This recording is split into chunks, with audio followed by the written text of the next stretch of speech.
I would suggest to students is first find something that you love to do. Tell me something you're passionate about. Maybe it's playing baseball. Give me a TV show, give me a video game, give me a movie. Find an aspect of your life that's fun. Something that you're really passionate about. Let's say it's baseball, but you're not going to be a great baseball player. You just weren't given those gifts. You spend way too much time at work not to be enjoying what you're doing. But there are other things you can do in baseball. There's people that have to make bats, gloves. And be creative with it and be willing to do whatever needs to be done. There are baseball agents. There are all these other activities that surround baseball that you can tie in something that you love with the business aspects of running, an entertainment business like baseball. Find your passion, because those are the people that advance in our organization.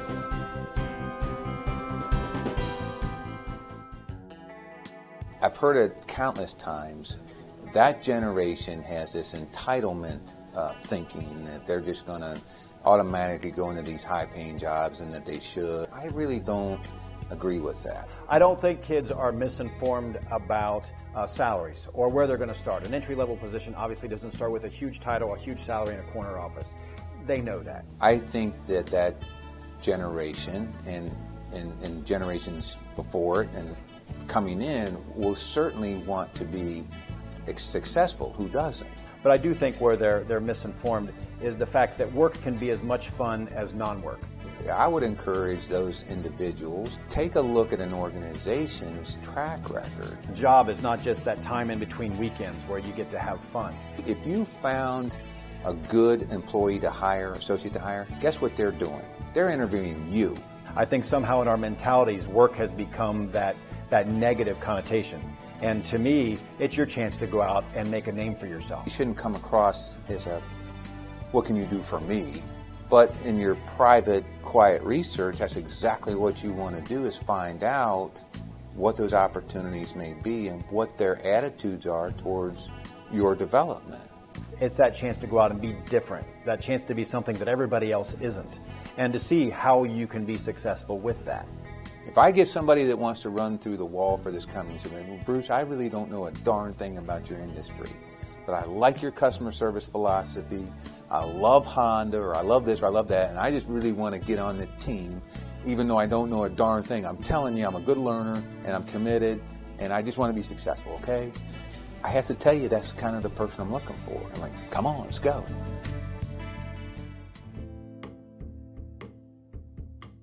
When you look at what makes a good associate, what makes a good employee, it's the ability to have the requisite skills and those things. What made them good employees? They liked doing what they were doing. But more importantly, it's our team. It's the ability to communicate, to contribute, and really connect beyond yourself into something greater. We're really looking for the type of person that we can bring in on an entry type level 90% of the time, and then teach them the car business the way we would like to teach them. There's a hierarchy in businesses, there's titles, there's presidents, there's entry-level positions, but at the same time, to show that you're willing to do anything that needs to be done, no matter whether that's in your job description or not, is very important. And that also energizes others around you. You really need an employee that is willing to focus on what can I learn from the job I'm currently doing that would make me better, because if you just do it day out, you're not thinking about what you do. It's kind of a waste of time. You're just missing an opportunity that is preparing you for the future.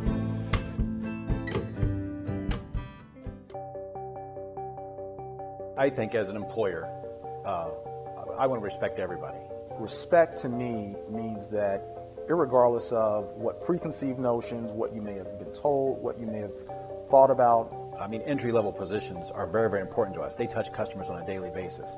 Someone or a particular instance, you're going to give that individual the opportunity to present themselves on their own terms, and you're going to value that and take something from it.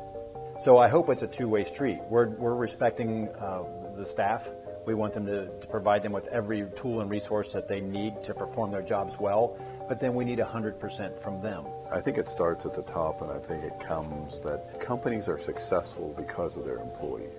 If you have a negative environment and you say, well, I just can't hire good people, or I just got negative employees or whatever, I would tend to tell them to go look in the mirror. You could have a great product or a great plan, but if you don't have employees to carry out the plan, and if you don't have employees that are trying to make the company better, then that plan will never get off the ground. You just need to be sure that you treat your fellow associate or employee or coworker better than you treat your customers. That's the key to customer service.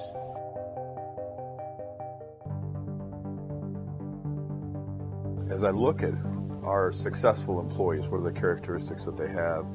The first one is they're committed to be successful. They're committed to do their job right. Creative thinking, be able to think your way out of a problem, not just to follow the directions. And to step outside their comfort zone, and one is willing to acquire new tools on the tool belt, so to speak. So everybody wants to be successful or to financially be well off.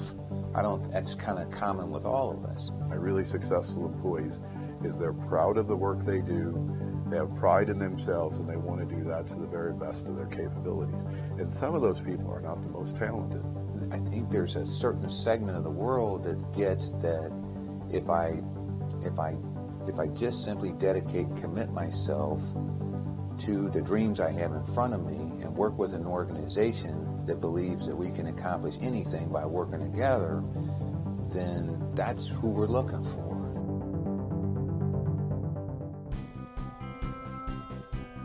What motivates me each and every day to continue to come back and want to tackle some of the challenges and some of the issues we have clearly is the people. I use mostly all the same subcontractors, so each job they work with really the same people. I know on my respective team, we've got people from all different walks of life, all different denominations. So they all get to know each other very well. They sit down and eat lunch together.